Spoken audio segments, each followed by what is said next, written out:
Salut à tous, bienvenue dans ce nouvel Actu Manga. Et pour ce mois de août, vous vous en doutez, c'est l'été, c'est les vacances, donc très peu de sorties manga. Et contrairement au mois de juillet, je vous ai trouvé aucune série de manga qui m'intéresse plus que ça, mais j'ai quand même décidé de vous en présenter quelques-unes.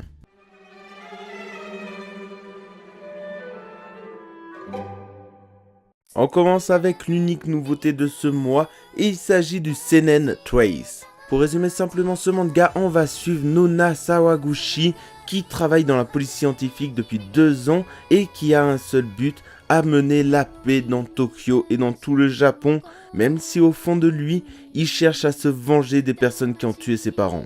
Ce seinen m'a l'air vraiment très classique puisqu'on va se retrouver encore avec un personnage qui va chercher à se venger des personnes qui ont tué ses parents. Du coup voilà, rien à dire de particulier, ça a l'air très classique, mais je pense que ça peut être toujours sympathique de découvrir un style de manga classique mais vu par un nouveau mangaka. Pour tous ceux qui seraient intéressés par le manga Twice, sachez que le premier des 4 tomes sortis actuellement au Japon sortira le 30 août chez les éditions Komiku.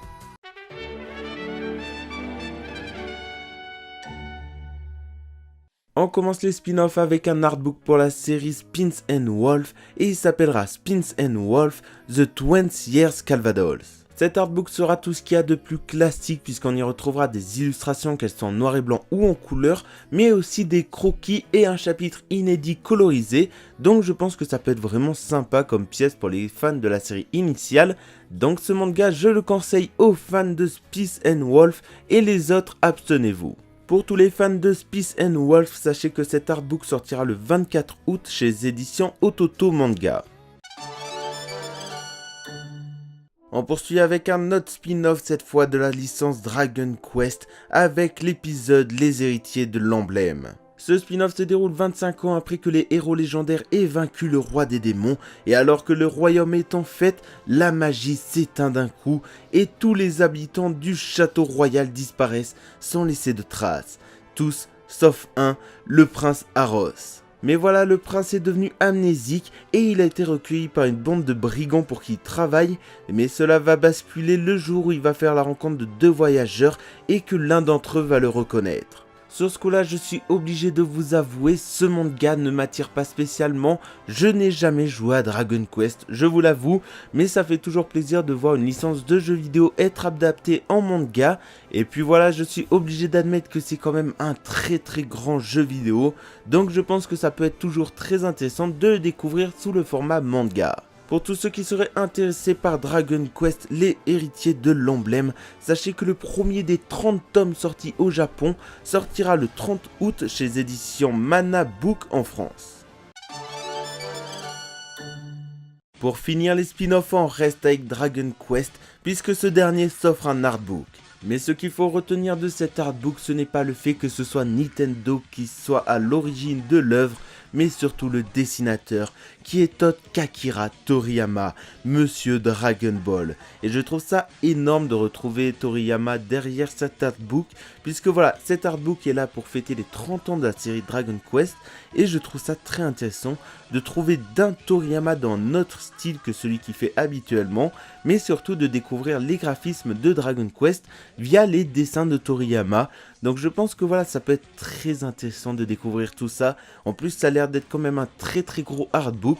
Après, niveau contenu, rien de spécial, des illustrations, des croquis, vraiment rien de particulier, mais dessiné par Toriyama, ça rajoute un petit truc. Pour tous ceux qui aimeraient découvrir ce que vaut cette collaboration entre Nintendo et Akira Toriyama, sachez que cet unique artbook sortira le 30 août chez les éditions Mana Books.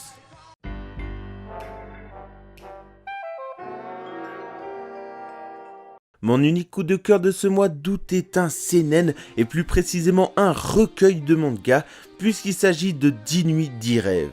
Ce recueil est l'adaptation de 10 petites histoires réalisées par Suzeki, une très grande écrivain japonaise, et vraiment je trouve ça très intéressant de retrouver des histoires qui ne sont pas des mangas adaptés encore une fois en manga, mais en plus il s'agit d'un recueil. Si vous avez toujours pas compris, j'adore les recueils, ça permet de se plonger dans plein d'univers différents, mais en gardant le style du mangaka, et personnellement je trouve ça très sympa.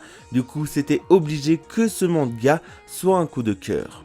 Pour tous ceux qui aimeraient découvrir le recueil 10 nuits, 10 rêves, sachez que son unique tome sortira le 23 août chez Piquier Éditions.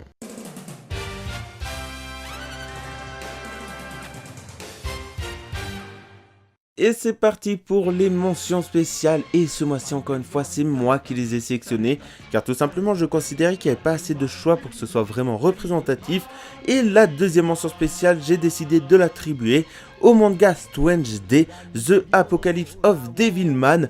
Encore une fois du Nagaigo débarque en France, et en plus il s'agit d'un spin-off de Devilman, donc vraiment rien à dire là-dessus. Ça va être encore un énorme manga venant d'un énorme mangaka qui débarquera en France. Pour ceux qui seraient intéressés par Strange Day, The Apocalypse of Devilman, sachez qu'il sortira le 20 août chez les éditions Black Box.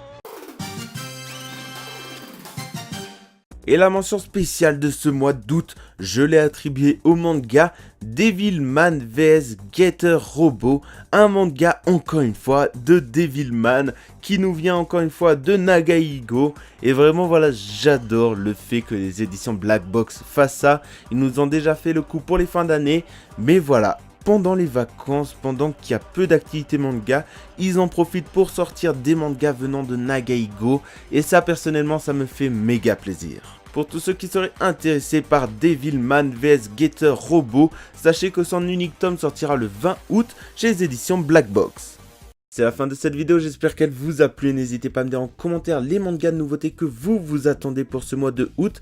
Et comme je vous l'ai dit en intro, vous avez pu le remarquer, j'ai présenté très peu de mangas ce mois-ci. Car tout simplement, il y a très peu de mangas qui m'ont plu et qui m'ont vraiment donné envie de les découvrir. Du coup, voilà, vu que c'est les vacances aussi pour moi, je me suis dit autant faire un petit actu manga et revenir à fond dès le mois de septembre. Et du coup, comme d'habitude, je vous dis rendez-vous au mois prochain pour un nouvel actu manga. Allez, ciao!